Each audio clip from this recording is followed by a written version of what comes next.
사무엘상 28장입니다. 사무엘상 28장 1절부터 14절입니다.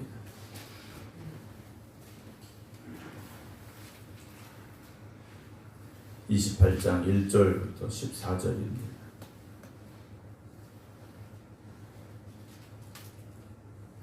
그때 블레셋 사람들이 이스라엘과 싸우려고 군대를 모집한지라 아기스가 다윗에게 이르되 너는 밝히 알라 너와 네 사람들이 나와 함께 나가서 군대에 참가할 것이니라. 다윗이 아기스에게 이르되 그러면 당신의 종이 행할 바를 아시리다 하니 아기스가 다윗에게 이르되 그러면 내가 너를 영원히 지키는 내 머리 지키는 자를 삼으리라 하니라. 사무엘이 죽었으므로 온 이스라엘이 그를 두고 슬피 울며 그의 고향 라마에 장사하였고 사울은 신접한 자와 박수를 그 땅에서 쫓아내었더라. 블레셋 사람들이 모여 수넴에 이르러 진침해 사울이 온 이스라엘을 모아 길보아에 진쳤더니 사울이 블레셋 사람들의 군대를 보고 두려워서 그의 마음이 크게 떨린지라. 사울이 여호와께 묻자오되 여호와께서 꿈으로도 우림으로도 선지자로도 그에게 대답하지 아니하시므로 사울이 그의 신하들에게 이르되 나를 위하여 신접한 여인을 찾으라. 내가 그리로 가서 그에게 물으리라 하니 그의 신하들이 그에게 이르되 보소서 엔돌에 신접한 여인이 있나이다. 사울이 다른 옷을 입어 변장하고 두 사람과 함께 갈새 그들이 밤에 그 여인에게 이르러서는 사울이 이르되 청하노니 나를 위하여 신접한 술법으로 내가 네게 말하는 사람을 불러 올리라 하니 여인이 그에게 이르되 네가 사울이 행한 일 곧 그가 신접한 자와 박수를 이 땅에서 멸절시켰음을 아나니 네가 어찌하여 내 생명에 올무를 놓아 나를 죽게 하려느냐 하는지라. 사울이 여호와의 이름으로 그에게 맹세하여 이르되 여호와께서 살아계심을 두고 맹세하노니 네가 이 일로는 벌을 당하지 아니하리라 하니 여인이 이르되 내가 누구를 네게로 불러 올리랴 하니 사울이 이르되 사무엘을 불러 올리라 하는지라. 여인이 사무엘을 보고 큰 소리로 외치며 사울에게 말하여 이르되 당신이 어찌하여 나를 속이셨나이까. 당신이 사울이시니다. 왕이 그에게 이르되 두려워하지 말라.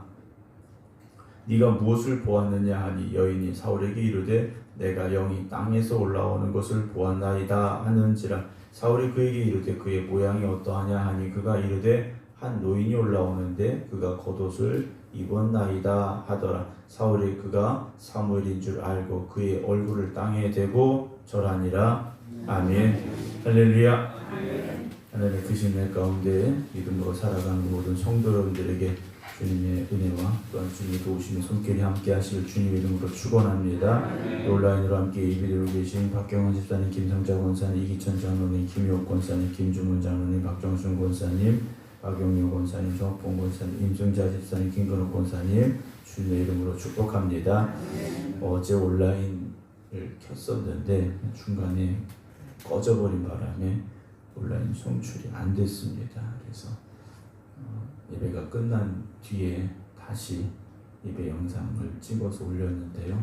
이제 온라인 예배 드리러 들어오셨다가 못 보신 분들께 죄송한 말씀을 드립니다. 제가 부임하고 한번 그래가지고 매번 확인을 하는데 어제는 확인을 안 했더니 그런 일이 있었습니다. 가능하면 나오셔서 함께 이 자리에서 기도하시고 또 부득이하게 못 나오시는 분들이 있기 때문에 온라인을 송출을 하는데요. 이성전에 있든 또 각 가정에서 또 어느 곳에 있든지 특별히 경중에 입원해 계셔서 병원에서도 예배 드리시는 분들까지도 하나님의 은혜가 함께 하시기를 주님의 이름으로 축원합니다. 하나님께서는 우리를 창조하실 때 하나님의 형상대로 창조하셨더라라고 성경은 기록을 합니다. 그런데 우리 안에 하나님이 가지고 계시지 않은 여러 가지 것들을 담아두셨죠. 그러니까 하나님께서 우리와 똑같이 생기셨느냐, 우리와 같이 어떤 다 되어 있느냐, 이것과는 다른 문제입니다. 하나님의 어떤 외적인 모습으로 우리를 창조하셨다라기보다는 하나님의 그 성품을 우리에게 넣어주신 것인데, 하나님이 갖고 계시지 않은 것 중에 우리에게 주신 것이 있는데 걱정과 염려와 두려움 이런 것들 것들이 우리 안에 있게 되죠.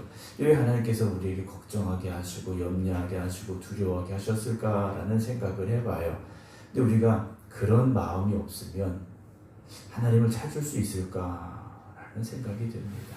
우리 안에 걱정도 있고 또 염려도 있고 그런 두려움도 있기 때문에 우리가 더욱 하나님을 의지해야 되고 의지할 수밖에 없는 그런 존재들이 아닌가라는 생각을 하게 됩니다.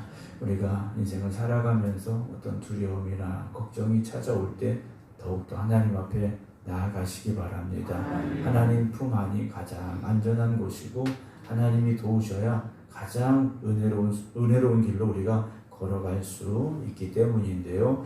오늘 이제 28장 1절과 2절은 어제 27장의 말씀이 좀 이어지고 있습니다. 블레셋과 이스라엘이 이제 전쟁을 하려고 군대를 모집을 하는데 블레셋 왕 아기스가 다윗에게 말하죠. 야, 너하고 나는 같이 전쟁 나가야 된다. 너하고 같이 전쟁 나가야 되는데 다윗이 2절에 보게 되면 당신의 종이 행할 바를 아시리다 라고 이렇게 대답을 하니까 아기스가 다윗에게 이렇게 말하죠. 네가 나하고 전쟁 나가면 내가 너를 영원히 내 머리 지키는 자를 삼겠다 라고 말합니다. 내 머리 지키는 사람이라고 되어 있는데 가장 가까운 곳에서 자기를 지켜주는 경호원으로 내가 삼겠다. 내가 널 이제 확실히 믿겠다 라고 다윗에게 이제 이야기를 했는데 이 블레셋과 이제 이스라엘이 전쟁을 하게 된 상황이 이제 오늘 28장의 배경인데요. 3절에 보면 갑자기 이제 사무엘의 죽음에 대해서 나옵니다. 이미 이 사무엘 선지자는 죽었는데 사무엘이 죽었으므로 온 이스라엘이 그를 두고 슬피 울며 그의 고향 라마에 장사하였고 여기까지는 우리가 이미 알고 있었던 내용인데 그 뒤에 한 가지가 더 첨가가 됩니다. 사울은 신접한 자와 박수를 그 땅에서 쫓아내었었다라고 되어 있습니다. 이 사울 왕이 사무엘 선지자가 죽고 난 이후에 신접한 자와 박수를 이스라엘 땅에서 쫓아냈었다라고 되어 있습니다. 잘한 거겠죠, 그렇죠? 잘한 겁니다. 하나님만 바라보고 하나님만 의지하는 이스라엘 백성이 되어야 하기 때문에 신접한 자와 박수, 우리로 말하면 뭐 무당, 점쟁이 이렇게 보시면 돼요. 이 사람들을 다 내쫓았다라는 겁니다. 근데 정작 자기 자신이 하나님을 찾았느냐 하는 거죠. 겉으로 보여지기에는 이스라엘 민족의 신앙을 바로 세우자. 우리가 사무엘 선지자가 죽었는데 우리가 잘못된 길로 가면 안 되지 않겠느냐. 아마 이런 좋은 의도로 진행한 일이었겠는데 정작 자기는 인생의 방향을 바꾸지 못했더라는 거죠. 하나님의 영이 떠났음을 알고 있음에도 불구하고 하나님을 다시 찾고 구하는 사울로 변화되지 못했다라는 겁니다. 여러분 우리가 뭐 한번 어떻게 내 신앙에 있어서 결심하고 또 노력할 수 있겠죠. 그러나 그것으로 되는 것이 아니라 우리 인생의 방향이 바뀌어야 됩니다. 하나님을 향한 삶으로 변화되어져야 되는데요. 4절에 블레셋 사람들이 모여서 수넴이라는 곳에 이제 이르게 되는데 거기서 진을 칩니다. 그리고 사울은 온 이스라엘을 모아서 길보아에 이제 진을 쳤는데 문제는 5절에 나옵니다. 사울이 블레셋 사람들의 군대를 보고 두려워서 그의 마음이 크게 떨렸다라고 되어 있습니다. 블레셋 사람들의 군대를 보고 두려워서 그의 마음이 크게 떨렸습니다. 6절에 사울이 여호와께 묻자오되 근데 사울이요 하나님 앞에 물었어요. 하나님 앞에 물었는데 여호와께서 꿈으로도 우림으로도 선지자로도 그에게 대답하지 않으셨다라는 거죠. 하나님께 묻기는 물었어요 사울이. 근데 하나님께서요 대답하지 아니하셨다라고 되어 있습니다. 하나님께서요 사울의 이 간구함에 침묵하셨더라는 거죠. 하나님 왜 침묵하셨을까 하는 겁니다. 왜 침묵하셨을까? 우리는 가끔 착각합니다. 우리가 하나님 앞에 나가기만 하면 하나님 언제든지 우리를 기다리고 계시고 하나님 언제든지 우리에게 응답하시고 우리를 품에 안아주시고 라는 우리들 스스로 착각을 할 때가 있습니다. 그런데요, 하나님께서 이렇게 침묵하실 때도 있다는 거죠. 그리고 왜 침묵하실까 하는 겁니다. 사울이 블레셋 사람들의 군대를 보고 두려워서 그의 마음이 크게 떨렸는데, 그래서 하나님 앞에 물었는데 하나님 왜 침묵하셨을까? 그 이전에 사울은 어땠는가라는 거죠. 하나님 앞에 묻기 이전에 사울은 어떠한 모습이었는가, 어떤 삶이었는가, 우리가 한번 생각해 봐야 된다는 겁니다. 사울은 하나님의 영에 크게 감동되었던 사람입니다. 그리고 하나님의 은혜로 왕이 되었던 사람입니다. 그런데 교만해졌고 하나님을 저버렸고 자기 생각, 자기 욕심대로 살아가는 사람. 그래서 하나님께서 세우신 다윗을 죽이려고 지금 혈안이 되어 있는 상태였다라는 거죠. 그런데 지금 위기가 찾아온 겁니다. 위기가 찾아오니까 하나님 어떻게 됩니까? 라고 물었는데 하나님이 침묵하셨다라는 거죠. 하나님은요, 우리와 끊임없이 함께하길 원하고 계십니다. 필요할 때만 찾아 나오는 사람이 아니라 하나님과 깊은 교제를 매일 매 순간 나누기를 원하고 계시다라는 거죠. 어떤 분들은 그래요. 문제가 생기면 나옵니다. 문제가 해결되면 다시 세상을 향해 나가시는 분들을 볼 때가 있어요. 여러분, 하나님은 필요할 때만 찾으라고 있는 분이 아니심을 여러분 잊지 마시기 바랍니다. 사울이요, 하나님 앞에 물었는데 하나님이 대답을 안 하셔요. 그럼 어떻게 됐을까요? 하나님의 응답이 임할 때까지 하나님을 찾고 또 찾았어야죠. 하나님 응답 안 하시니까 그래? 그럼 다른 방법을 한번 찾아보자 한 겁니다. 7절에 사울이 그의 신하들에게 이르되 나를 위하여 신접한 여인을 찾으라 그래. 누구를 위해서요? 자기를 위해서.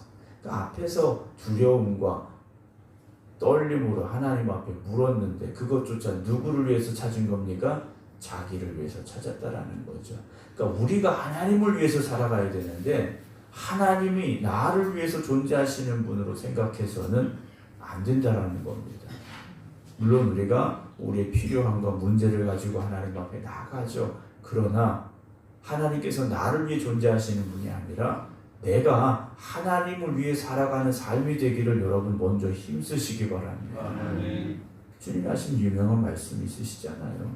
먼저 먹을 거, 마실 거, 입을 거 구해라 그러셨습니까? 하나님의 나라, 하나님의 뜻을 구하라고 하셨어요.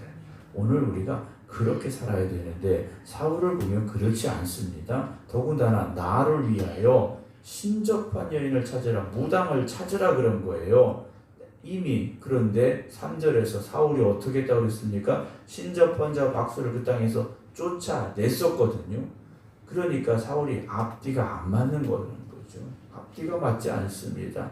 그 신접한 사람을 찾아라. 내가 그리로 가서 그에게 물으리라 하니 그의 신하들이 그에게 이르되 보소서 엔돌에 신접한 여인이 있습니다. 라고 대답을 합니다.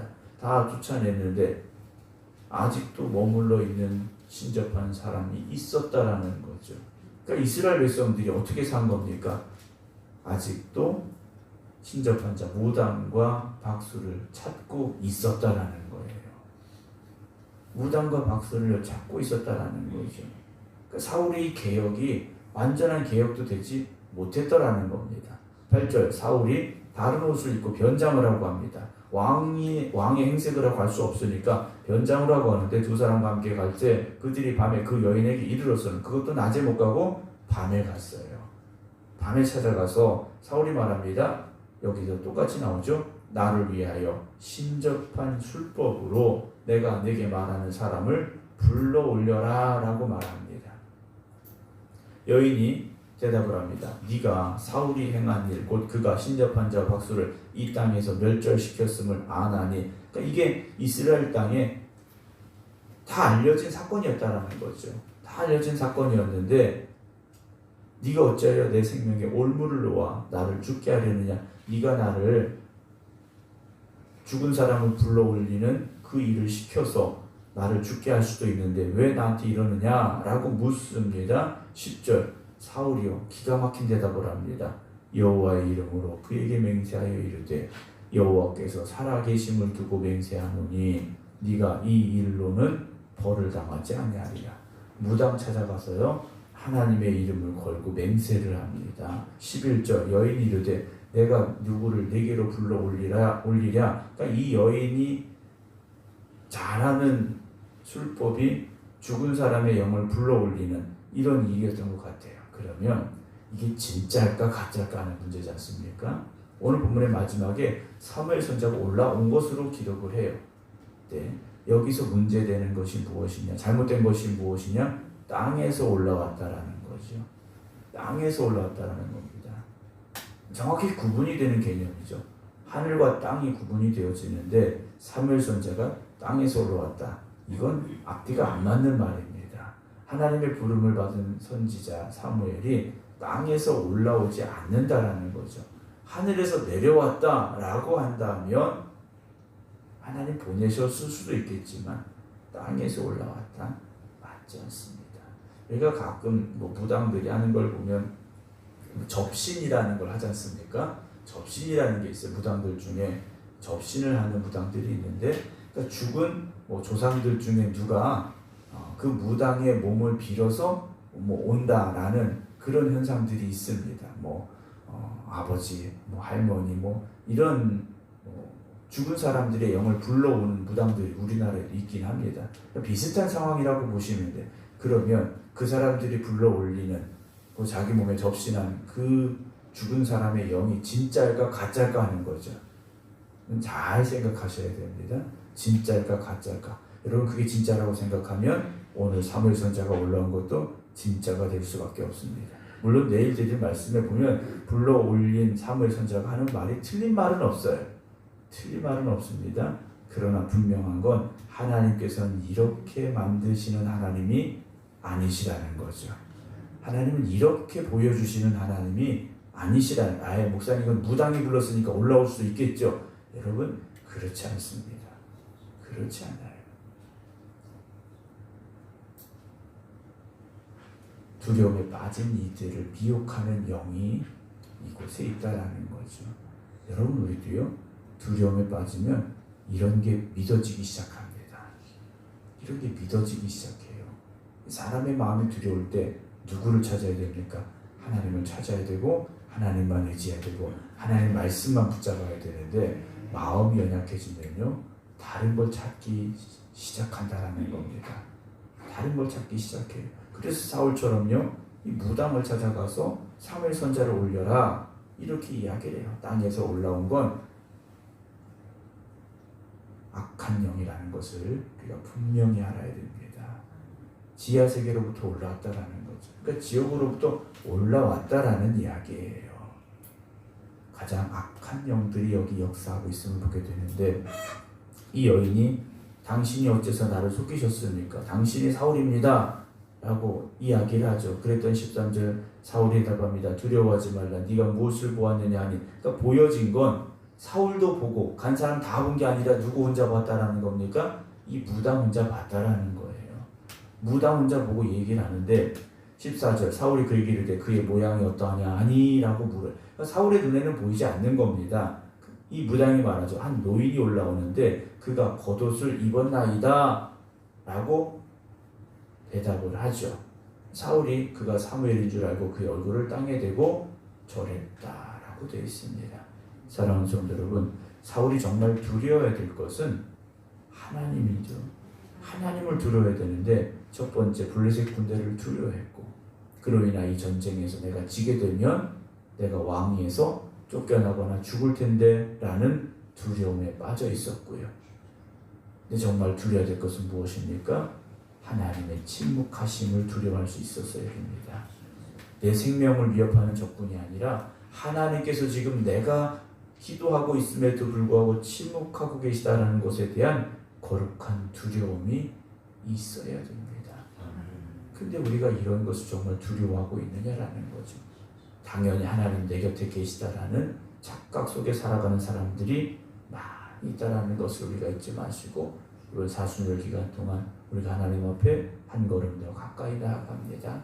하나님 나와 함께하여 주시옵소서라는 그 간절한 간구와 고백이 우리의 신앙에 있어서 회복될 수 있기를 주님의 이름으로 축원합니다. 기도하겠습니다.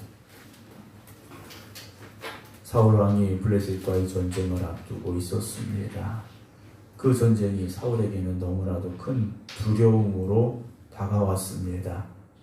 그가 하나님 앞에 엎드렸지만 하나님께서 사울에게 침묵하셨습니다.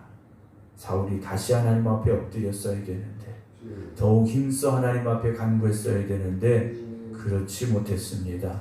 오히려 무당을 찾아갔습니다. 무당을 찾아가서 사무엘 선자를 불러올려라 요구하고 있는 모습을 보게 됩니다. 하나님, 우리가 깨닫게 하여 주시옵소서. 우리가 힘들고 어려운 일을 만날수록 두려움과 걱정과 염려가 찾아올수록 더욱 힘써 하나님을 찾고 구할 수 있는 저희들 되게 하여 주시옵소서. 우리가 삶을 살아가면서 먼저 하나님의 뜻을 행하는 삶이 되게 하여 주시옵소서. 하나님 말씀대로 살아가는 성도들 되게 하여 주시옵소서. 그래서 우리가 문제와 고난, 고민과 염려를 가지고 하나님 앞에 나아갈 때 하나님의 뜻을 밝히 보여주시고 하나님 우리 인생의 문제를 해결하여 주시는 은혜의 삶이 되기를 원하오니 하나님 오늘도 우리를 새롭게 하여 주시옵시고 날마다 하나님과 동행하는 믿음으로 살아가는 저희들이 되게 하여 주시옵소서. 오늘도 이 땅의 악한 영들이 우리를 공격하고 있음을 보게 됩니다. 우리를 미혹하고 있음을 보게 됩니다. 하나님, 우리가 영적으로 깨닫게 하시고 영적으로 분별하게 하여 주시어서 악한 영들을 물리치게 하여 주시옵시고 오직 하나님 앞에 바로 서는 하나님의 자녀들 되게 하여 주시옵소서. 오늘 주님이 저에게 주신 또 거룩하고 복된 날입니다. 하나님 앞에 예배드릴 수 있는 저희들 되게 하시고 참된 예배자의 모습으로 이 성전에 나오는 저희들 되게 하여 주시옵소서. 이제는 우리 주 예수 그리스도의 은혜와 아버지 하나님의 극진하신 사랑하심과 성령님의 감동 감화 역사하심이 오늘도 주님 앞에 한 걸음 더 가까이 나아갑니다. 고백하며 기도드리는 모든 성도들 위해 이제부터 영원토록 함께 하시기를 간절히 축원하옵나이다. 아멘.